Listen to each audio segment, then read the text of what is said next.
نحمده ونستعينه ونستغفر به ونتوكل عليه ونعوذ بالله من شرور أنفسنا ومن سيئات أعمالنا من يهد الله فلا مضل له ومن يضلل فلا هادي له وأشهد أن لا إله إلا الله وحده لا شريك له وأشهد أن محمدا عبده ورسوله أرسله بالهدى ودين الحق ليظهره على الدين كله ولو كره المشركون اللهم صل على محمد وعلى آل محمد كما صليت على إبراهيم وعلى آل إبراهيم وبارك على محمد وعلى آل محمد كما باركت على إبراهيم وعلى آل إبراهيم إنك حميد مجيد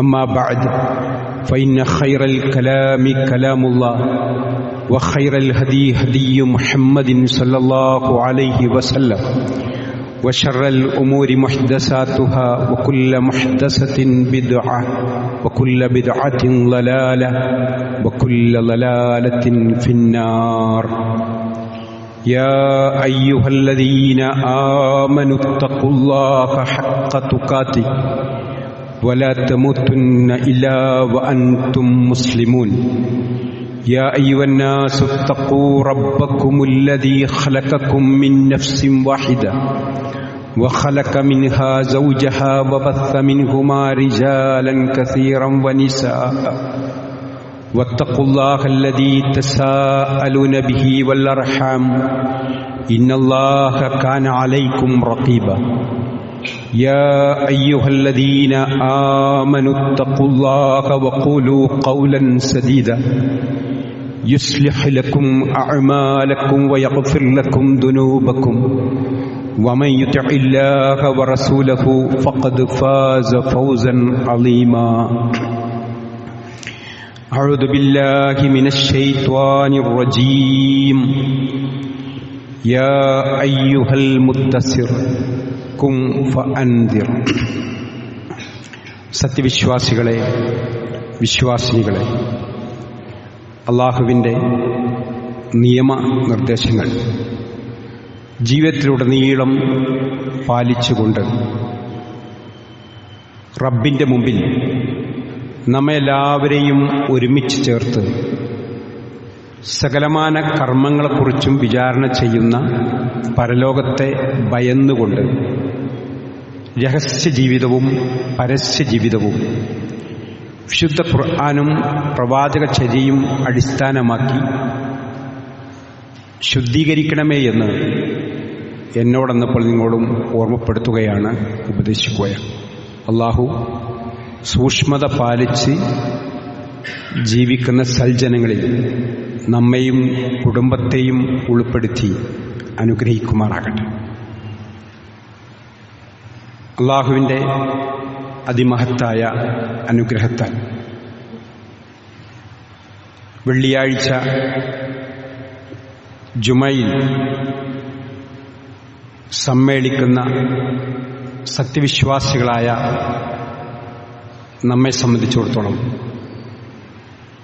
നമുക്ക് ലഭിച്ച അത്യപാരമായ അനുഗ്രഹമാണ് ഹിദായത്ത് എന്നത്, സന്മാർഗത്തിലാകുക എന്നത്. ഈ പള്ളിയിൽ വരുന്ന ആണുങ്ങളായാലും പെണ്ണുങ്ങളായാലും രണ്ട് കൈയും കാലും കൂട്ടിക്കെട്ടി ഒരു ദർഗയിൽ ഒരു ജാറത്തിൽ കൊണ്ടുപോയി അവിടുന്ന് പ്രാർത്ഥിക്കടാ എന്ന് പറഞ്ഞാൽ പോലും നമ്മൾ ആ ദർഗയിലുള്ള ആളെ വിളിക്കാതെ അല്ലാ എന്ന് തന്നെ വിളിക്കുന്നവരാണ് ഈ ജുമയ്ക്ക് കൂടി എല്ലാവരും. ആ ഹിദായത്തിൽ ഏത് പ്രതിബന്ധം വന്നാലും റബ്ബ് എന്നല്ലാത്തൊരു വിളി, അല്ലാ എന്നല്ലാത്തൊരു വിളി വരാത്ത, അത് ശ്രദ്ധിക്കുന്നവരാണ് നമ്മൾ.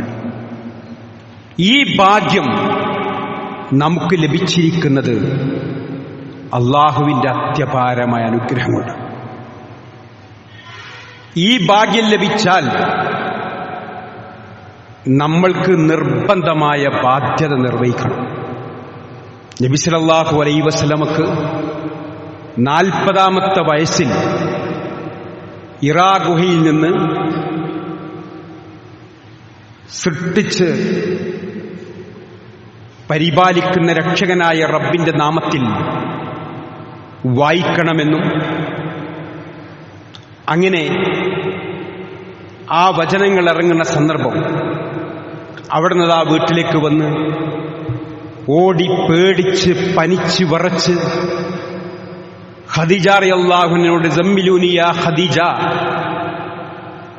പുതപ്പിട്ട് മൂടിത്ത ഖദീജ എന്ന് പറഞ്ഞ രംഗവും അവിടുന്ന് ആ പുതച്ചു മൂടിക്കിടക്കുന്നിടത്തുനിന്ന് രണ്ടാമത്തെ വഹി വന്നു. പുതപ്പിട്ട് മൂടിയവനെ കും ഫഅൻദിർ, എഴുന്നേൽക്കണം, ജനങ്ങൾക്ക് താക്കീത് നൽകണം. വറബ്ബക ഫകബ്ബിർ, റബ്ബിനെ പ്രകീർത്തിക്കണം.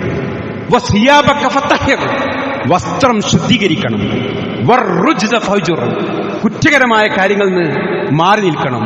വലാ തംനും തസ്തക്സിർ, ജനങ്ങളിൽ നിന്ന് അധികം മോഹിച്ചുകൊണ്ട് ഒന്നും ചെയ്യേണ്ടതില്ല. വലി റബ്ബിക ഫസ്ബിർ, റബ്ബിന് വേണ്ടി ക്ഷമിക്കണം.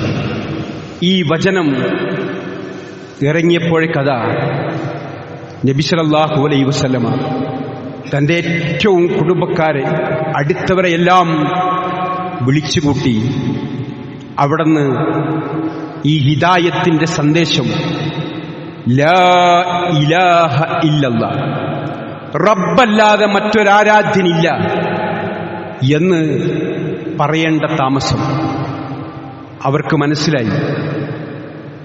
അതായത് അന്ന് ലാത്ത, ഉസ്സ, മനാത്ത, ഇബ്രാഹിം നബി, ഇസ്മായിൽ നബി, ഈ പ്രവാചകന്മാർ വഴി അള്ളാഹുവോട് പ്രാർത്ഥിക്കുന്നവരായിരുന്നു. ഖുർആൻ ആ കാര്യം നമ്മോട് പഠിപ്പിച്ചിട്ടുണ്ട്. അവർ ഔലിയാക്കളെ വിളിച്ചത് അലാലില്ലാഹി ദീനുൽ ഖാലിസ്, അലാലില്ലാഹി ദീനുൽ ഖാലിസ്, നിഷ്കളങ്കമായ കീഴ്വണക്കം അള്ളാഹ്ക്കുള്ളതാണ്. വല്ലദീന തഖദൂന മിൻ ദൂനിഹി ഔലിയാ, അവർ അള്ളാഹുവിന് പുറമെ ഔലിയാക്കളെ സ്വീകരിച്ചത്, ഔലിയാക്കളോട് പറഞ്ഞത്, ഔലിയാക്കളോട് പ്രാർത്ഥിച്ചത് മാ നഅ്ബുദുഹും, അവരെ ഞങ്ങൾ ആരാധിക്കുന്നില്ല, ഇല്ലാ ലിയുഖർരിബൂന ഇലല്ലാഹി സുൽഫാ, അള്ളാഹിലേക്ക് അടുപ്പിച്ചു തരാൻ വേണ്ടിയല്ലാതെ. അന്ന് കൃത്യമായി ഇബ്രാഹിം നബിയെ, ഇസ്മായിൽ നബിയെ, ലാത്ത, ഉസ്സ, മനാത്ത് ഇങ്ങനെ തുടങ്ങുന്ന മഹാന്മാരോടും പ്രവാചകന്മാർ വഴി അള്ളാഹിലേക്ക് അടുപ്പിക്കാൻ വേണ്ടി പ്രാർത്ഥിച്ചപ്പോഴാണ് ലാ ഇലാഹ, ഒരിലാഹുമില്ല ഇല്ലല്ലാഹ്, അള്ളൊഴികെ. ഇതങ്ങോട്ട് കേട്ടപ്പോൾ അവർക്ക് ബോധ്യായി, ഞങ്ങളെ മഹല്ലിൽ ഭിന്നിപ്പുണ്ടാക്കാൻ, ഒരു പുത്തൻ വാദം, നാട്ടിൽ ഫിത്തന ഉണ്ടാക്കാൻ, ഞങ്ങളെ കാക്കാരന്മാരും വാപ്പപ്പാപ്പാരും ഒക്കെ ആചരിച്ചനുസരിച്ച് പോരുന്നതിനെ തള്ളിപ്പറയുവാണോ എന്നുള്ള ചോദ്യവും തബ്ബല്ലക്ക്, നാശം നിനക്ക് എന്ന് അബൂലഹബ് പറയുകയൊക്കെ ചെയ്ത ആ ഒരു രംഗം അവിടെ അതാ ശരിക്ക് കൃത്യമായിട്ട് പറഞ്ഞു കൊടുത്തു. അങ്ങനെ ഈ സന്ദേശം ഉൾക്കൊണ്ട് ഖുർആൻ ഇങ്ങനെ ഇറങ്ങി ഓരോ ഘട്ടങ്ങളിലായി 23 വർഷം കൊണ്ട് ഇറങ്ങിത്തീരുമ്പോഴേക്ക് അത് കേട്ട, അത് ഉൾക്കൊണ്ട ആ സഹാബികളാരും എന്താണോ കിട്ടിയത് അത് പ്രവാചകൻ സ്വല്ലല്ലാഹു അലൈഹി വസല്ലം പറഞ്ഞതുപോലെ മറ്റുള്ളവർക്ക് പറഞ്ഞു കൊടുക്കുക എന്നുള്ള വലിയ ഉത്തരവാദിത്വം നിർവഹിച്ചു. സഹോദരങ്ങളെ, സഹോദരിമാരെ, നമ്മളോ വെള്ളിയാഴ്ച ജുമുഅ കേട്ട്, ക്ലാസ് കേട്ട് റബ്ബിനോടല്ലാതെ പ്രാർത്ഥിക്കുകയില്ല എന്ന് പഠിച്ച നമ്മൾ ആ ദൗത്യം നിർവഹിക്കുന്നുണ്ടോ? അത് നമ്മുടെ ഓരോരുത്തരുടെയും ബാധ്യതയല്ലേ? ഓരോ ചാൻസും ഓരോ സന്ദർഭവും അത് ശരിക്കും ഉപയോഗപ്പെടുത്താൻ നമുക്ക് കഴിയേണ്ടതില്ലേ? ഈ പള്ളിയിൽ വരുന്ന നമ്മൾക്ക് ഓരോരുത്തർക്കും അതിന് സാധിക്കേണ്ടതില്ലേ? നമുക്ക് ആ ഭാഗ്യം ലഭിച്ചില്ലേ, ഹിദായത്തിന്റെ ഭാഗ്യം? ഇന്ന് നമ്മൾ പറയുമ്പോൾ അന്ന് റസൂലുള്ളാഹി ലാ ഇലാഹ, ഒരു ഇലാഹുമില്ല ഇല്ലല്ലാഹ് എന്ന് പറഞ്ഞപ്പോ അവർക്ക് കൃത്യമായിട്ട് ബോധ്യാതെ എങ്ങനെ ലാത്തയും ഉസൈൻ ഇബ്രാഹിം നബി ഇസ്മായിൽ നബി ഒന്നും ആരാധ്യരല്ല. ഇതേപോലെ ഇന്ന് പറയുമ്പോൾ എന്ത് ചെയ്യണം? ബദരീങ്ങള്, മൊയ്തീൻ ഷെയ്ഖ്, മമ്പർത്ത തങ്ങള്, ഏർവാടി, അജ്മീർ, നാഗൂർ, മൊന്നമ്പത്ത്, മുത്തുപേട്ട, കാഞ്ഞിരമുറ്റം, സിയമക്കാം, ഭീമാപ്പള്ളി എന്ന് വേണ്ട, ഇങ്ങനത്തെ എവിടെയൊക്കെ ഇവര് വഴി അള്ളാനോട് പ്രാർത്ഥിക്കുന്ന, അവരോട് വിളിച്ച് പ്രാർത്ഥിക്കുന്ന ആരുണ്ടോ അവരോട് ഇത് പറഞ്ഞു കൊടുക്കാൻ പോരാ, ജാതിമത ഭേദമന്യേ സകലർക്കും, അതെ എല്ലാവരോടും പറയാൻ പറ്റിയ മഹനീയമായൊരു ആദർശം. ആരോട് പറയ? വർഗീയതയില്ലാത്ത വിശ്വാസം. ഈസാ നബിയെ കാക്കണേ, മറിയം ബീവിയെ കാക്കണേ എന്ന് പറയുന്നവരോട്, ക്രിസ്തീയ സഹോദരങ്ങളോട് പറയാൻ ഖുർആൻ നമ്മളോട് പറഞ്ഞിട്ടുണ്ട്. യാ അഹ്ലൽ കിതാബ്, ഏ വേദക്കാരെ തആലൗ, വരുവീൻ. ഈ ആയത്ത് നമ്മൾ ഖുർആനിൽ ഇങ്ങനെ ഓതുന്നു. സഹോദരങ്ങളെ, നമ്മൾ മുസാഹിഫ് വർച്ചിങ്ങനെ ഓതുന്നു, യാ അഹ്ലൽ കിതാബ്, വേദക്കാരെ നിങ്ങൾ വരുവീൻ, തആലൗ നിങ്ങൾ വരുവീൻ, സവായിൻ ബൈനനാ വബൈനക്കും, നിങ്ങൾക്കും നമ്മൾക്കും അഭിപ്രായ വ്യത്യാസമില്ലാത്ത ഒന്നിലേക്ക്, ഏകനായ റബ്ബിനോട് പ്രാർത്ഥിക്കണമെന്ന സന്ദേശത്തിലേക്ക് വരുവീൻ എന്ന് വിളിക്കാൻ ആയത്ത് നമ്മോട് പറയുന്നു. അതെ, അങ്ങനെ അവരെ വിളിക്കേണ്ട ഉത്തരവാദിത്വം നമുക്കുണ്ട്. അവരോട് പറയുമ്പം, ഹൈന്ദവ സഹോദരങ്ങളോട് പറയുമ്പം അവരോടൊക്കെ പറയാൻ, അതെ പറയുക, എത്തിച്ചു കൊടുക്കുക എന്ന ദൗത്യമാണ് നമ്മളൊക്കെ നിർവഹിക്കേണ്ടത്. എന്ന് പറഞ്ഞാൽ ഇസ്ലാമിലേക്ക് ഒരാളെയും നിർബന്ധിച്ച് കൊണ്ടുവരേണ്ട ആവശ്യമില്ല എന്ന് നബി സല്ലല്ലാഹു അലൈഹി വസല്ലമയോട് അള്ളാഹു പറഞ്ഞതാണ്. അപ്പൊ നർക്കോട്ടിക് ജിഹാദോ ലവ് ജിഹാദോ മറ്റൊന്നും ആവശ്യമില്ല. ഏറ്റവും ഉത്തരവാദിത്തമായിരിക്കുക മുഹമ്മദ് നബി സ്വല്ലല്ലാഹു അലൈഹി വസല്ലം. റസൂലുള്ളാഹിനോട് പറഞ്ഞത് എല്ലാ വെള്ളിയാഴ്ച നമ്മൾ കേൾക്കുന്നുണ്ട്, ഫദക്കിർ ഇന്നമാ അൻത മുദക്കിർ, നീ ഉത്ബോധിപ്പിക്കണം പ്രവാചകരെ, ഉത്ബോധകൻ മാത്രമാകുന്നു. ലസ്ത അലൈഹിം ബിമുസൈത്തിർ, നീ അവരെ പേരിൽ അധികാരം ചെലുത്തേണ്ടതില്ല. ചെല്ലി കലിമ എന്ന് പറഞ്ഞ് ഒരാളെയും ചൊല്ലിക്കേണ്ടതില്ല, ഒരാളെയും നിർബന്ധിച്ച് ഇസ്ലാമിലേക്ക് കൊണ്ടുവരില്ല. ഇത് എത്തിച്ചു കൊടുത്താൽ മതി. എന്നിട്ട് ഈ സന്ദേശം ബോധ്യപ്പെട്ടിട്ട് ഇല്ല മൻ തവല്ല, ആരെങ്കിലും പിന്തിരിഞ്ഞാൽ, വകഫറ നിഷേധിക്കുകയും ചെയ്താൽ, വയുഅദ്ദിബുല്ലാഹുൽ അദാബൽ അക്ബർ, അവർക്ക് ഏറ്റവും വലിയ ശിക്ഷ നാം ഒരുക്കി വച്ചിട്ടുണ്ട്. ഇന്ന ഇലൈന ഇയാബഹും, അവർ എന്റെ അടുത്തേക്ക് വരും. സുമ്മ ഇന്ന അലൈന ഹിസാബഹും, ഞാൻ അവരോട് കണക്ക് ചോദിച്ചു കൊള്ളാം. അതെ, അതുകൊണ്ട് നബി സ്വല്ലല്ലാഹു അലൈഹി വസല്ലം പോലും ഈ ഉത്തരവാദിത്വം എത്തിച്ചു കൊടുക്കേണ്ട ഡ്യൂട്ടി മാത്രമേ ഉള്ളൂ. ആ ഡ്യൂട്ടി ഏറ്റെടുത്തവരാണ് നമ്മളൊക്കെ. ഹജ്ജത്തുൽ വിദായിൽ റസൂലുള്ളാഹിന്റെ പ്രസംഗത്തിൽ മനസ്സിലാക്കിയതുപോലെ, ഹാജറുള്ളവൻ ഇല്ലാത്തിനെത്തിച്ചു കൊടുക്കട്ടെ എന്നുള്ള ദൗത്യം നമ്മുടെ ഓരോരുത്തരുടെയും നിർബന്ധ ബാധ്യതയായി കാണാനും, അതേ ഇതെത്തിച്ചു കൊടുക്കാനും നമുക്ക് കഴിയണം. ആരോടും നമുക്ക് പറയാൻ പറ്റും. കാരണം എന്താ? വർഗീയതയില്ലാത്തൊരു വിശ്വാസമാണ് നമുക്ക് പറഞ്ഞു കൊടുക്കേണ്ടത്. ഏകനായ റബ്ബിനോട് പ്രാർത്ഥിക്കണമെന്ന് പറയുമ്പോൾ, ഈസാ നബിയോടും മറിയം ബീവിയോടും പ്രാർത്ഥിക്കണമെന്ന് പറഞ്ഞാൽ, അവർ വഴി പ്രാർത്ഥിക്കണമെന്ന് പറഞ്ഞാൽ അത് ഹൈന്ദവർക്കും മുസ്ലിങ്ങൾക്കും ഇഷ്ടാവില്ല. ശ്രീകൃഷ്ണനോടും ശ്രീരാമനോടും ശ്രീനാരായണനോടും പ്രാർത്ഥിക്കണമെന്ന് പറഞ്ഞാൽ അത് മുസ്ലിങ്ങൾക്കും ക്രിസ്തീയ സഹോദരങ്ങൾക്കും ഇഷ്ടാവില്ല. എന്ന് പറഞ്ഞാൽ അത് അവരത് മാത്രമാവും. മുഹമ്മദ് നബിയോടും മൊയ്തീൻ ഷെയ്ഖിനോടും ബദരീങ്ങളോടും പ്രാർത്ഥിക്കണമെന്ന് പറഞ്ഞാൽ അത് മറ്റ് ക്രിസ്തീയ സഹോദരങ്ങൾക്കും ഹൈന്ദവ സഹോദരങ്ങൾക്കും ഇഷ്ടാവില്ല. അപ്പോൾ വർഗീയത ഇല്ലാത്ത വിശ്വാസം എന്താ? എല്ലാവർക്കും ഉൾക്കൊള്ളാൻ കഴിയുന്ന വിശ്വാസം എന്താ? എല്ലാവരും അറിയുന്ന ഏകനായൊരു പടച്ചോൻ, ഏകനായ ഒരു പടച്ചമ്പരാണ്ട് എന്ന് അറിയാത്ത ആരുമില്ല. ഒരു ആദിവാസി അല്ലെങ്കിൽ തീരെ ഒരു ചെവിയൊടി കേൾക്കാത്ത ഒരാളും ഒന്ന് കളിയാക്കിയാൽ മോൾക്ക് ചൂണ്ടും. അതെ, ആർക്കും ആ പടച്ചോനെ പറ്റി അറിയാം. ആ പടച്ചോനെ പ്രാർത്ഥിക്കാവൂ എന്ന് പറഞ്ഞു കൊടുക്കുക എന്നുള്ള ഉത്തരവാദിത്തമാണ്, അതെത്തിക്കേണ്ട ദൗത്യ നിർവഹണമാണ് നമ്മളൊക്കെ നിർവഹിക്കേണ്ടത്. അതിന് ഏത് ചാൻസ് നമ്മുടെ ഓഫീസിൽ, നമ്മുടെ കൃഷി സ്ഥലത്ത്, നമ്മുടെ കച്ചവട സ്ഥലത്ത് നമ്മൾ ആരൊക്കെ കണ്ടുമുട്ടുണ്ടോ അവരോടൊക്കെ ഇത് എത്തിച്ചു കൊടുക്കണം, ആ ദൗത്യം നിർവഹിക്കണം. അതിൻ്റെ പ്രതിഫലമോ അതിൻ്റെ പുണ്യമോ നിങ്ങൾ വഴി ഒരാൾ സന്മാർഗത്തിലായാൽ.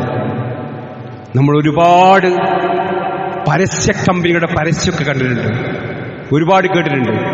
എന്നാൽ മുഹമ്മദ് നബി സ്വല്ലല്ലാഹു ഒരു പരസ്യ പ്രഖ്യാപനം, നിങ്ങൾ വഴി ഒരാൾ സന്മാർഗത്തിലായാൽ ഖൈറുൽ ലക ദുനിയ വമാ ഫിഹാ, ദുനിയാവും അതിലുള്ള എല്ലാ വസ്തുക്കളെക്കാളും മഹത്തമാണ്. അതെ, നമ്മുടെ സംസാരം നമ്മളൊരാൾ ഹിദായത്ത് കിട്ടാൻ കാരണമായാൽ ലഭിക്കുന്ന പുണ്യമാണത്. അതുകൊണ്ട് നമ്മൾ എത്തിച്ചു കൊടുക്കണം. അപ്പൊ നോക്കൂ നിങ്ങൾ, നമ്മൾ എത്ര ആൾക്കാരെ പരിചയപ്പെടാറുണ്ട്. എന്തിനേറെ, ഒരു ആശുപത്രിയിൽ പോയാൽ ആ ഹോസ്പിറ്റലിലെ തൊട്ടടുത്തുള്ള റൂമിലും വാർഡിലൊക്കെ ഉള്ള ആളുകൾ, അവരുമായി അങ്ങോട്ടും ഇങ്ങോട്ടുള്ള പരിചയവും ബന്ധവുമായി, എന്നിട്ട് അവരുടെ പേരും കുടുംബവും കുട്ടികളും ജോലിയും ഒക്കെ പരസ്പരം സംസാരിച്ച് വല്ലാത്ത അടുപ്പമായി. എന്നിട്ട് ഡിസ്ചാർജ് ചെയ്ത് പോരുമ്പം അവരുമായി ഒരു കരഞ്ഞും സന്തോഷം പങ്കിട്ടൊക്കെ പോരുന്ന രംഗം, അവരെ പാത്രം മറ്റൊക്കെ വാങ്ങി കഞ്ഞും ചായയൊക്കെ കൊണ്ടുകൊടുക്കും, എല്ലാം വല്ലാത്ത ബന്ധം. പക്ഷേ അവരോട് നമ്മൾ ഇത് പറഞ്ഞിട്ടില്ല, ഈ തൗഹീദ് പറഞ്ഞു കൊടുത്തിട്ടില്ല. ആ കിടക്കുന്ന രോഗി ഏൽസും ഉറുക്കും മൈക്കല്ലും കെട്ടിക്കിടക്കുമ്പോൾ അവരോടിത് പറയാഞ്ഞാൽ നമ്മൾ ഈ ദൗത്യം നിർവഹിക്കുക. ഒരു ബൈക്കിന്റെ സ്റ്റാൻഡ് തട്ടാതെ പോണ കണ്ടാൽ ശബ്ദമുണ്ടാക്കി പറയുന്നവരാണ് നമ്മൾ. കാരണം എന്താ, അടുത്ത വളവിൽ അയാൾ മറിഞ്ഞു വീഴണ്ടെന്ന് വിചാരിച്ചിട്ട്. ഇത് ഉൾക്കൊള്ളാതെ ഒരാൾ മരണപ്പെട്ടു പോയാലോ കാലാകാലം നരകത്തിലാവില്ല. എവിടുന്ന് തുടങ്ങിട്ട് നോക്കൂ നിങ്ങൾ. അതായത് റബ്ബിനെപ്പറ്റി മനസ്സിലാക്കേണ്ടതുപോലെ മനസ്സിലാക്കാത്തതിന്റെ പേരിൽ അതാ ഒരു കുട്ടിയുടെ ജനനം, ഗർഭാശയത്തിൽ നിന്ന് ഒരു ബീജാണുവിൽ നിന്ന് അള്ളാഹു ഇങ്ങനെ വളർത്തിക്കൊണ്ടുവന്ന് അങ്ങനെ 4 മാസം കഴിയുമ്പോഴേക്ക് ആത്മാവ് നൂതി കേൾവിയും കാഴ്ചയും ഹൃദയവുമൊക്കെ ആ ഗർഭാശയത്തിനുള്ളിൽ ഇരുട്ടറയിൽ നൽകി.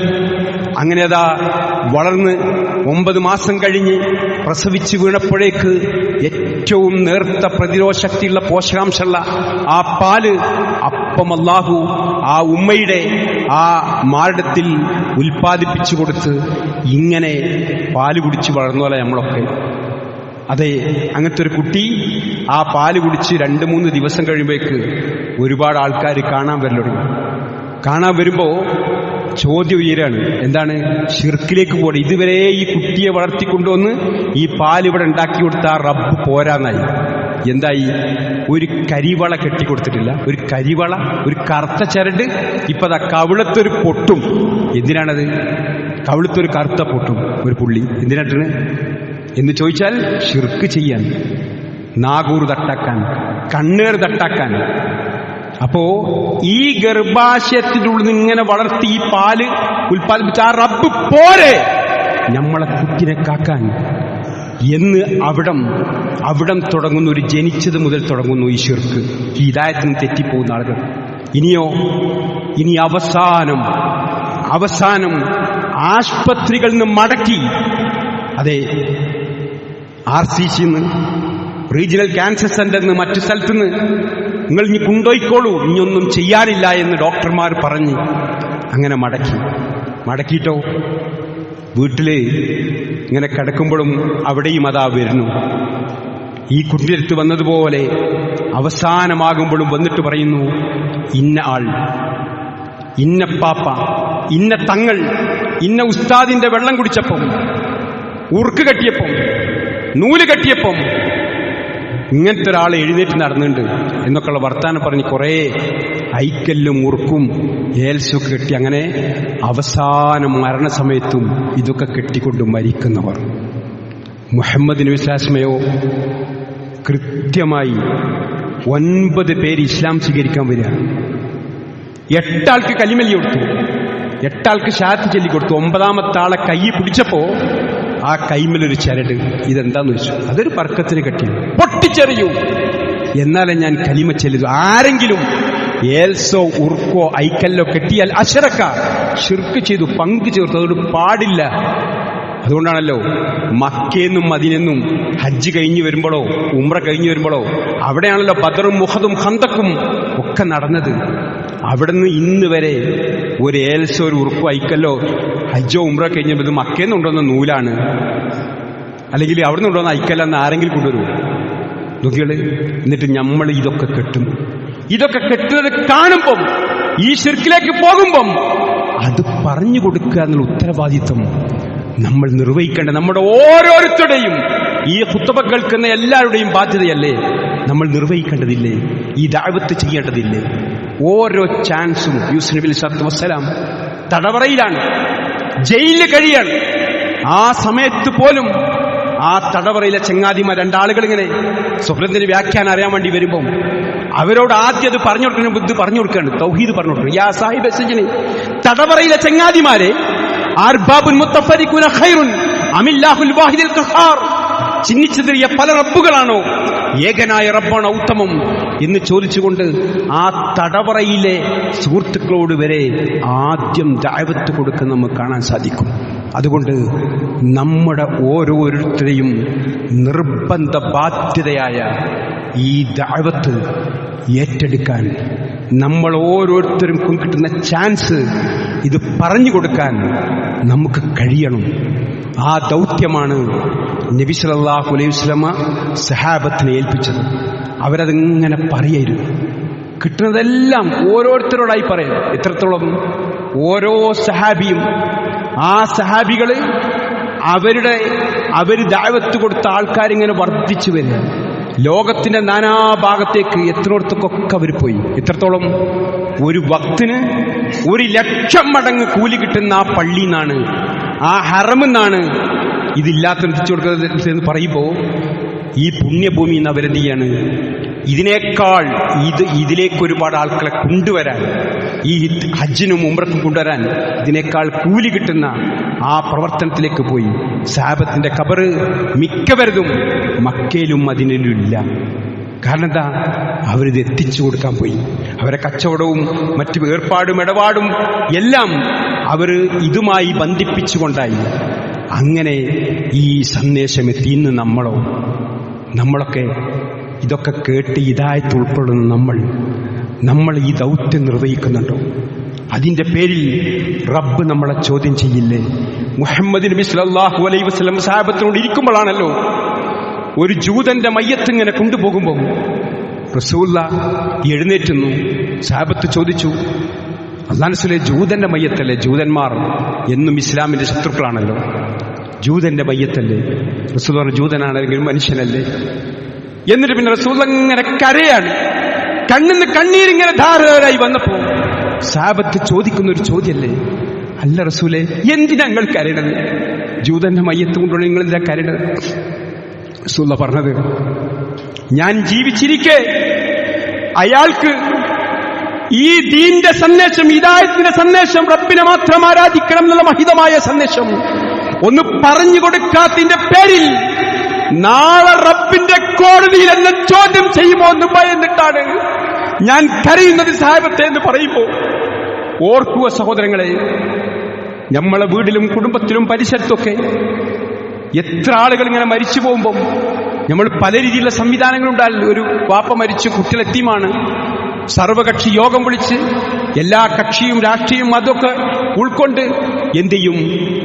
അവരെ സഹായിക്കാനുള്ള സംവിധാനം നമ്മൾ ഉണ്ടാക്കും, ആ കുട്ടികൾക്ക് ദത്തെടുക്കാനും നോക്കാനും ഒക്കെ. പക്ഷേ ആ പോണ ഉപ്പാക്ക് ഹിദായത്ത് കിട്ടിയില്ലല്ലോ എന്നുള്ള ഒരു കരച്ചിലോ ഒരു ചർച്ചയോ എവിടെ ഉണ്ടാവൂ? അതുകൊണ്ട് ഈ ദൗത്യം നമ്മൾ നിർവഹിക്കണം സഹോദരങ്ങളെ, അതിന്റെ ഗൗരവം നമ്മൾ ഉൾക്കൊള്ളണം. അതുകൊണ്ട് പൊതച്ചു മൂടിയവനെ കുംഫ അൻദിർ, എഴുന്നേറ്റ് ജനങ്ങൾക്ക് താക്കി നൽകുക, റബ്ബിനെ പ്രകീർത്തിക്ക്, വസ്ത്രം ശുദ്ധീകരിക്ക് എന്നിങ്ങനെ ഖുർആൻ പഠിപ്പിച്ച ആ ദൗത്യം നമ്മളൊക്കെ നിർവഹിക്കണം. അതെ, നമ്മൾ ആ ദൗത്യം ഏറ്റെടുക്കണം. ഓരോ ചാൻസും ഈ ദീനെത്തിക്കാൻ അത് നമ്മുടെ ദൗത്യ നിർവഹണത്തിന്റെ ഭാഗമായി ചെയ്യാൻ നമുക്കെല്ലാവർക്കും കഴിയണം.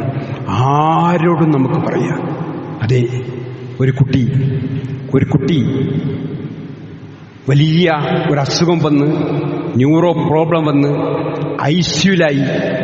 ഐസിയുല് ഒരു ഡോക്ടർ, ഒരു ഹൈന്ദവ ഡോക്ടർ ആ കുട്ടീനെ അങ്ങനെ നോക്കുകയാണ്. രാത്രിയൊക്കെ ഏറെ നേരം നേഴ്സസിനൊക്കെ നിർദ്ദേശം കൊടുത്ത് ഇടയ്ക്കിടയ്ക്ക് വന്ന് അങ്ങനെ രക്ഷപ്പെടില്ല എന്നുള്ള ആ കുട്ടി അൽഹംദുലില്ലാ രക്ഷപ്പെട്ട് ഒരാഴ്ച കഴിഞ്ഞ് ഡിസ്ചാർജ് ആകണമെന്ന് ഡോക്ടർ ഇങ്ങനെ അടുത്തേക്ക് വരുമ്പം ആ കുട്ടി ഒരു ഖുർആന്റെ പരിഭാഷ കൊണ്ടുപോയി വെച്ചിട്ടുണ്ട്. ഇത്ര തന്നെ നോക്കിയ ഡോക്ടർക്ക് ഈ ഹിദായത്ത് കിട്ടണം എന്ന നിലക്ക് പറഞ്ഞു കൊടുക്കണം. എനിക്ക് വീട്ടുകാരോട് ഖുർആൻ പരിഭാഷ കൊണ്ടുപോയിപ്പിച്ചിട്ട് ഡോക്ടർ പറഞ്ഞു മിടുക്കരാണ്, ഉഷാറായിട്ട് എല്ലാവർക്കും സന്തോഷം. ഡോക്ടറെ, എനിക്ക് നിങ്ങളോടൊരു കാര്യം പറയാനുണ്ട് ഡോക്ടർ. ഇന്നെങ്ങനൊക്കെ നോക്കിയത് ഡോക്ടറാണ് നിങ്ങൾ, എന്താ മോനെ പറയൂന്ന് പറയുമ്പോൾ ആ കിടന്നുകൊണ്ട് ആ രോഗിയായ കുട്ടി പറയാണ്, ഡോക്ടറെ നിങ്ങൾ ആരോടാ പ്രാർത്ഥിക്കല്? ആ ഹൈന്ദവ ഡോക്ടർ പറഞ്ഞു, ദൈവങ്ങളോട്. എത്ര ദൈവമുണ്ട് ഡോക്ടർ? ഒറ്റ ദൈവമേ ഉള്ളൂ. ആ ദൈവത്തോട് പ്രാർത്ഥിക്കണമെന്ന് പറയാനല്ല ഡോക്ടറെ മഹർഷിമാരും മുനിമാരും പ്രവാചകന്മാരും പുണ്യപുരുഷന്മാരും വന്നത്. അതുകൊണ്ട് ആ ദൈവത്തോട് പ്രാർത്ഥിക്കണം ഡോക്ടർ. അതാണ് മോക്ഷത്തിന്റെ വഴി. ഡോക്ടറെ, നമ്മളൊക്കെ ഒന്നാണ്. നമ്മൾ ശ്വസിക്കുന്ന വായു ഒന്ന്, നമ്മൾ കുടിക്കുന്ന വെള്ളം ഒന്ന്, നമ്മൾ കഴിക്കുന്ന ഭക്ഷണം ഒന്ന്, നമ്മുടെ ശരീരം ഒഴുകുന്ന രക്തം ഒന്ന്, നമുക്ക് ലഭിക്കുന്ന സൂര്യന്റെ വെളിച്ചൊന്ന്, നമ്മളെ പടച്ചോൻ ഒന്ന്. ആ പടച്ചോനോട് പ്രാർത്ഥിക്കണം. ഇത്ര ആത്മാർത്ഥമായി എന്നെ സേവിച്ച, എന്നെ നോക്കി, നിങ്ങൾക്ക് രാത്രി ഉറക്കളിച്ച് എൻ്റെ അടുത്തേക്ക് വന്ന് നിർദ്ദേശം കൊടുത്ത നിങ്ങൾക്ക് ഇതിൻ്റെ ഒക്കെ കർമ്മത്തിന്റെ ഫലം ഇവിടുത്തെ മാനേജ്മെന്റ്, ഇവിടുത്തെ ഗവൺമെന്റ് നിങ്ങൾക്ക് കൂലി തന്നാൽ അതെത്തില്ല. അതെ, നല്ലതുപോലെ ആത്മാർത്ഥമായി ജോലി എടുക്കണമെന്നും അലസമായി പണിയെടുക്കണമെന്നും ഒരേ ശമ്പളേ ഗവൺമെന്റ് കൊടുക്കാൻ കഴിയും, മാനേജ്മെന്റ് ചെയ്യാൻ കഴിയും. കർമ്മത്തിന്റെ ഫലം പൂർണ്ണമായി ലഭിക്കുന്ന ഒരു വേദിയുണ്ട്, സ്വർഗനരകമുണ്ട്. അവിടെ മോക്ഷം ലഭിക്കാൻ ഇതാണ് വഴി ഡോക്ടർ. ഇതാ ഒരു ഖുർആന്റെ പരിഭാഷ, ഡോക്ടർ ഒന്ന് വായിക്കട്ടു എന്ന് പറഞ്ഞ് സന്തോഷപൂർവ്വം 10 മിനിറ്റോടെ ആ ഖുർആന്റെ പരിഭാഷയും വാങ്ങി ആ ഡോക്ടർ ഡിസ്ചാർജ് ചെയ്ത് കൊടുത്തു പോയി. 2 ആഴ്ച ഈ ഖുർആന്റെ പരിഭാഷ വായിച്ചപ്പോഴേക്ക് ആ ഡോക്ടർ മുസ്ലിമാകുകയാണ്. അതെ, ആ കുട്ടിയുടെ ആ ഒരു ദഅവത്ത് കാരണം ആ ഡോക്ടർ മുസ്ലിമായിട്ട് പിന്നെ ആ ഡോക്ടർ ഞാനൊരു ദിവസം ഒരു പള്ളിയിൽ നിന്ന് ഒതു കൊടുക്കണ കാണുകയാണ്. എങ്ങനെ ഒതു കൊടുക്കണത്? ഡോക്ടർ നബീൽ എന്നാണ് ആ ഡോക്ടറുടെ പേര്. ഒതു കൊടുക്കണതേ അദ്ദേഹം ടാപ്പ് തിരിച്ചു, എന്നിട്ട് കയ്യിൽ വെള്ളമെടുത്ത് ടാപ്പ് പൂട്ടി, എന്നിട്ടാണ് കൈ കഴുകുന്നത്. എന്ന് പറഞ്ഞാൽ ഒരൽപ്പം വെള്ളമേറെ കളഞ്ഞാൽ റബ്ബിന്റെ കോടതിയിൽ മറുപടി പറയേണ്ടി വരുമെന്നുള്ള ആ അവസ്ഥയിലേക്ക് അത്ര മാറിയത് ഒരു കുട്ടിയുടെ രോഗിയായി കിടന്നൊരു കുട്ടിയുടെ 10 മിനിറ്റ് പറഞ്ഞു കൊടുത്തുള്ള ഒരു പരിഭാഷ കൊടുക്കല. അതുകൊണ്ട് സഹോദരങ്ങളെ, തെറ്റിദ്ധരിച്ച ഇസ്ലാമിനെ തെറ്റിദ്ധരിച്ച മുസ്ലിങ്ങളെ തെറ്റിദ്ധരിച്ചവരോട് ഇതാ സ്നേഹവായ്പോടുകൂടി ജീവിക്കുന്ന സാക്ഷികളായി ഇതെത്തിക്കുക എന്നുള്ള ദൗത്യം നിർവഹിക്കാൻ നമുക്ക് കഴിയേണ്ടതുണ്ട്. അള്ളാഹു നമുക്കെല്ലാവർക്കും അതിനുള്ള തൗഫീക്ക് നൽകി അനുഗ്രഹിക്കുമാറാകട്ടെ.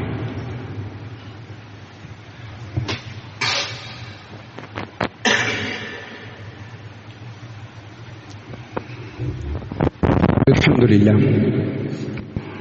الذي هدانا لهذا وما كنا لنهتدي لولا أن هدانا الله. اللهم صل على محمد وعلى آل محمد. أيها الناس اتقوا الله حق تقاته ولا تموتن إلا وأنتم مسلمون. ഒരിക്കൽ കൂടി അള്ളാഹുവിൻ്റെ നിയമനിർദ്ദേശങ്ങൾ സൂക്ഷിക്കണമെന്ന് എന്നോടൊന്നപ്പോൾ നിങ്ങളും ഓർമ്മപ്പെടുത്തുകയാണ്. അള്ളാഹു നമുക്കെല്ലാവർക്കും അതിനുള്ള തൗഫീക്ക് നൽകി അനുഗ്രഹിക്കുമാറാകട്ടെ. സഹോദരങ്ങളെ, ഒരുപാട് ജീവകാരുണ്യ പ്രവർത്തനങ്ങളിൽ സജീവരാണ്. എന്ത് കേട്ടാലും അതിനൊക്കെ ഓടി സഹായിക്കുന്നവരാണ് നമ്മൾ. അങ്ങനെയാണല്ലോ വിശ്വാസികൾ. നമ്മളെല്ലാവരും ആ ദൗത്യം നിർവഹിക്കുന്നു. പ്രത്യേകിച്ച് മഴക്കാലത്തൊക്കെയുള്ള പട്ടിണിയും പ്രയാസമുള്ളവർക്കൊക്കെ കുട്ടികൾക്ക് സ്കൂളിലും മറ്റുമൊക്കെയുള്ള ഉപകരണങ്ങൾ എല്ലാത്തിനും എന്തൊക്കെ ചെയ്യാൻ പറ്റുമോ അങ്ങനത്തെ അത് കേൾക്കുമ്പോഴേക്ക് നമ്മൾ ചെയ്യാൻ ശ്രമിക്കുന്നവരാണ് ജുമയ്ക്ക് വരുന്ന എല്ലാവരും. അള്ളാഹു സ്വീകരിക്കുമാറാകട്ടെ. സഹോദരങ്ങളെ, ഒരാൾക്ക്, ഒരു രോഗമായ ഒരാൾക്ക് നമ്മൾ മരുന്ന് വാങ്ങി കൊടുക്കുകയോ മറ്റ് സൗകര്യം ചെയ്തു കൊടുക്കുകയോ ചെയ്താൽ കുറച്ച് കാലം കഴിയുമ്പോഴേക്ക് അയാൾക്ക് വീണ്ടും മറ്റൊരു രോഗം വരും. ഒരാൾക്ക് വിശക്കണൊരു വ്യക്തിക്ക് നമ്മൾ ഭക്ഷണം വാങ്ങിക്കൊടുത്താൽ അടുത്ത നേരമാകുമ്പോൾ അയാൾക്ക് വീണ്ടും വിശക്കും. ഒരാൾക്ക് നമ്മൾ വീടുണ്ടാക്കി കൊടുത്താൽ ഒരു പ്രളയമോ മറ്റൊക്കെ വരുമ്പോൾ അത് ചിലപ്പോൾ തകരും. ഇതൊക്കെ നമ്മൾ ചെയ്യണം, നമ്മൾ മുൻപന്തിയിലാണ്. എന്നാൽ ഒരാൾക്ക് ഹിദായത്ത് കിട്ടിയാൽ അയാൾ കാലാകാലം നരകത്തിന് മോചിതമായി സ്വർഗത്തിലെത്തുക. അതുകൊണ്ട് ഏറ്റവും വലിയ ജീവകാരുണ്യ പ്രവർത്തനം ഈ സന്മാർഗം എത്തിച്ചു കൊടുക്കലാണ്. അതാണ് നമ്മൾ ചെയ്യേണ്ടുന്ന ഏറ്റവും വലിയ ദൗത്യം. അത് എവിടെയും നമുക്ക് ചെയ്യാം. അതാണല്ലോ നബി സല്ലല്ലാഹു അലൈഹി വസല്ലമ അയൽവാസിയായ ഒരു ജൂതന്റെ കുട്ടി രോഗമായി കിടക്കുമ്പോൾ അവിടേക്ക് ചെല്ലുകയാണ്. ആ രോഗിയെ സന്ദർശിക്കാൻ ചെല്ലുകയാണ്. ആ കുട്ടിനെ സന്ദർശിക്കാൻ, രോഗിയായി കിടക്കുന്ന കുട്ടിനെ സന്ദർശിക്കാൻ ചെല്ലുകയാണ്. ചെന്ന് റസൂലുള്ള ആ കുട്ടി എങ്ങനെ സന്ദർശിക്കുമ്പോൾ റസൂലുള്ളാഹിക്ക് മനസ്സിലായി ഈ കുട്ടി മരിക്കുകയാണ്, മരണത്തോടടുക്കുകയാണ്. അപ്പോൾ റസൂലുള്ള കാത്തുന്നില്ല, അസ്ലിം, മുസ്ലിമാക് എന്ന് ഈ കുട്ടിയോട് പറയാണ്. തൗഹീദ് പറഞ്ഞു കൊടുക്കണം. അപ്പൊ ആ കുട്ടി ഈ ജൂതനായ അച്ഛന്റെ മുഖത്തേക്ക് ഇങ്ങനെ നോക്കുകയാണ്. അപ്പൊ ആ ജൂതൻ പറഞ്ഞു, അബാ കാസിം പറഞ്ഞത് അനുസരിച്ചോ. നബി സല്ലല്ലാഹു അലൈഹി വസല്ലമക്ക് അബാ കാസിം എന്നൊരു പേരുണ്ടായിരുന്നു. അബാ കാസിം പറഞ്ഞത് അനുസരിച്ചോ. ആ കുട്ടിക്ക് റസൂലുള്ളാഹി ശഹാദത്ത് ചൊല്ലി കൊടുത്തു. ആ കുട്ടി മുസ്ലിമായിട്ടാണ് മരിക്കുക. അപ്പൊ അങ്ങനത്തെ ഒരു ഘട്ടത്തിൽ പോലും നമ്മൾ പറയാൻ മടിക്കരുത്. അത് എവിടെയും ഏത് ചാൻസും ഉപയോഗപ്പെടുത്തി പറയുക എന്നത് നമ്മളൊക്കെ ചെയ്യണം. ജുമാ കഴിഞ്ഞ് നമ്മൾ ഭക്ഷണം കഴിക്കും വരെ നമുക്ക് ഈ ചെറിയ ചെറിയ കാര്യങ്ങൾ പറഞ്ഞു കൊടുക്കാം. ഒരുമിച്ച് ഭക്ഷണം കഴിക്കുന്നത്, എല്ലാവരും ഒപ്പം ഇരിക്കുന്നത്, വലത്തെ കൈകൊണ്ട് കുടിക്കുന്ന ഒരു കുട്ടിയോട് ഇടത്തെ കൈകൊണ്ട് കുടിക്കുന്ന ഒരു കുട്ടിയോട് മോനെ വലത്തെ കൈയോട് കുടിക്കുക. അങ്ങനെ ഒപ്പം ഇരുന്ന് ഭക്ഷണം കഴിച്ച് റസൂലുള്ളാഹി കഴിച്ച പ്ലേറ്റും കൈയ പ്ലേറ്റും കണ്ടറിയില്ല, വൃത്തിയായി കഴിക്കുക. ഇങ്ങനെ തുടങ്ങി എവിടെയൊക്കെ നമുക്ക് ഉപദേശം കൊടുക്കാണ്ടോ അവിടെയൊക്കെ കൊടുത്ത് യഥാർത്ഥ ഹിദായത്തിന്റെ ഈ സന്ദേശം അത് ഏറ്റവും പ്രധാനമായി കണ്ട് അതെത്തിച്ചു കൊടുക്കുന്ന വിഷയത്തിൽ നമ്മളേറെ ശ്രദ്ധാലുക്കളാകുക. അങ്ങനെ നമ്മൾ ഈ ജുമായ്ക്ക് വരുന്ന ആൾക്കാർ ഈ ദൗത്യം നിർവഹിച്ചാൽ എത്ര ആളുകൾക്കാണ് സന്മാർഗം കിട്ടുക. അതിന് എന്തൊക്കെ വഴിയുന്നുണ്ട്. ആ വഴികൾ സ്വീകരിച്ച് അവർക്ക് പീസ് റേഡിയോ പരിചയപ്പെടുത്തി കൊടുക്കാം. അവർക്ക് നല്ല ഈ ഹിദായത്ത് കിട്ടിയാൽ പിന്നെ അതിൻ്റെ ആ വഴികൾ ഖുർആന്റെ തഫ്സീർ അമാനി നടിച്ചാൽ അമാൻ തഫ്സീറിലെ മൊത്തം ഇന്ന് കിട്ടുന്ന സംവിധാനം, എല്ലാ സംവിധാനം അതൊക്കെ ഒന്ന് പറഞ്ഞു കൊടുക്കാനും പരിചയപ്പെടുത്താനും ഒക്കെ സഹോദരിമാരെ നമുക്ക് കഴിയണം. അള്ളാഹു തൗഫീഖ് നൽകുമാറാകട്ടെ.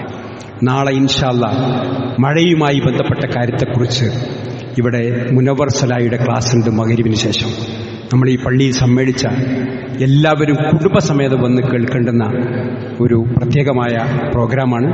എല്ലാവരും അതിൽ പങ്കാളികളാകണമെന്ന് ഓർമ്മപ്പെടുത്തുകയാണ്. അള്ളാഹു ദീന്റെ മാർഗത്തിലേക്ക് നമ്മൾ ഏറെ സഞ്ചരിക്കാനും ഹിദായത്തിന്റെ വഴി ജനങ്ങൾക്ക് എത്തിച്ചു കൊടുക്കാനും അങ്ങനെ പ്രവാചകന്മാരുടെ, സിദ്ദീഖീങ്ങളുടെ, ശുഹദാക്കളുടെ, സ്വാലിഹീങ്ങളുടെ കൂടെ സ്വർഗ്ഗത്തെത്താനുമുള്ള മഹാസൗഭാഗ്യം അള്ളാഹു നമുക്കും കുടുംബത്തിനും നൽകി അനുഗ്രഹിക്കുമാറാകട്ടെ. ലോകത്തിന് നാനാഭാഗത്ത് ഒട്ടേറെ പ്രയാസങ്ങളും പ്രതിസന്ധികളും യുദ്ധക്കെടുതികളും അനുഭവിക്കുന്നവർക്ക് അള്ളാഹു അവർക്ക് ആശ്വാസം നൽകുകയും നമ്മുടെ രാജ്യത്തും ലോകത്തും നിർഭയത്വം നൽകി അള്ളാഹു അനുഗ്രഹിക്കുകയും ചെയ്യുമാറാകട്ടെ. ഫലസ്തീനിലും ഗസയിലുമൊക്കെയുള്ള പട്ടിണി കടന്ന് മരിക്കുന്ന മക്കൾ, ആ മരിക്കുന്ന സമയത്തൊക്കെ അവർക്ക് ആ ഈമാൻ ഉൾക്കൊണ്ടുകൊണ്ട് ഷഹീദ് അവരെ ആക്രമങ്ങളും പ്രയാസങ്ങളും സഹിച്ച് മരിക്കുമ്പോഴൊക്കെ ബാക്കിയുള്ളവർ ആ ഈമാൻ സ്വർഗ്ഗനം കൺമുമ്പിൽ കണ്ട് എൻ്റെ കുട്ടി രക്തസാക്ഷിയായി എന്ന് പറയുന്ന ആ ഒരു മാനസികാവസ്ഥയിലുള്ള ഈമാൻ അത് അള്ളാഹു നിലർത്തിക്കൊടുക്കുകയും നമുക്കും ആ ഒരു ഇസ്സത്തും ഏത് പ്രതിസന്ധിയിലും പിടിക്കാനുള്ള കരുത്തും നൽകി അള്ളാഹു അനുഗ്രഹിക്കുമാറാകട്ടെ. ഈ ലോകത്ത് വിട പറയുമ്പോൾ ഉറക്കെ ലാ ഇലാഹ ഇല്ലല്ലാഹ് ഉരുവിട്ട് മരിക്കാനുള്ള മഹാസൗഭാഗ്യം അള്ളാഹു നമുക്കെല്ലാവർക്കും പ്രദാനം ചെയ്യുമാറാകട്ടെ. എളിമയും താഴ്മയും വിനയവും ഭക്തിയും അള്ളാഹു നമുക്കെല്ലാവർക്കും ധാരാളമായി വർദ്ധിപ്പിച്ചിരുമാറാകട്ടെ.